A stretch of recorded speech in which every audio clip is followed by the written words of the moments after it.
નમસ્કાર, આપ જોઈ રહ્યા છો એબીટીવી ન્યૂઝ। હું છું પૂજા। સમાચારમાં અત્યારે વાત કરીએ તો રાધનપુર હાઈવે પર ગંભીર અકસ્માત થયો છે, જેમાં 5 મોત નિપજ્યા છે। એસટી બસની અડફેટે રિક્ષાને કચ્ચરઘાણ થયો હતો। હાઈવે મોતની ચીચિયારીઓથી ગુંજી ઉઠ્યો। સમી રાધનપુર હાઈવે પર ગંભીર અકસ્માતનો બનાવ સામે આવ્યો છે। એસટી બસ અને રિક્ષા વચ્ચે અકસ્માત થયો છે, જેમાં 5 થી વધુ લોકોના મોત થયાનું સામે આવ્યું છે। આ અંગે સૂત્રો દ્વારા માહિતી મુજબ હિંમતનગરથી માતાના મઢ જતી રિક્ષાને અડફેટે લીધી હતી, જેથી રિક્ષાના કચ્ચરઘાણ થયો છે, જ્યારે રિક્ષામાં સવાર 5 થી વધુના મોત થયા છે। સમીના વચરાજ હોટેલ નજીક આ અકસ્માત સર્જાયો છે। ઘટના સ્થળે જાણ થતા પોલીસ ઘટના સ્થળે પહોંચી આગળની વધુ તપાસ હાથ ધરી છે। પાટણ એએસપી, ડીવાયએસપી સહિત સમી રાધનપુરના મામલતદાર ઘટના સ્થળે પહોંચ્યા હતા।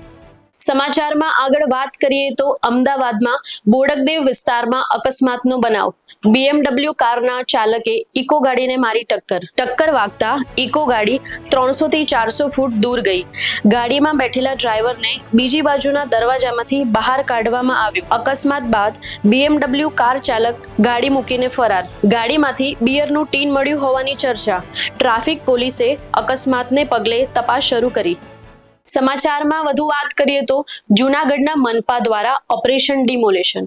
6 જેટલા ધાર્મિક દબાણો દૂર કરાયા। આખી રાત ચાલી ડિમોલેશન કામગીરી। પોલીસ બંદોબસ્ત સાથે કરાયું ડિમોલેશન। અગાઉ ધાર્મિક સ્થાનોને દૂર કરવાની અપાઈ હતી નોટિસ। દબાણ દૂર થતા રસ્તો થયો ખુલ્લો। જાહેર રસ્તાને અડચણરૂપ દબાણો કરાયા દૂર। મહાનગરપાલિકા, PGVCL અને પોલીસ સ્ટાફ રહ્યો હાજર। સમાચારમાં બસ અત્યારે આટલું જ। વધુ સમાચાર માટે જોતા રહો એબીટીવી ન્યૂઝ।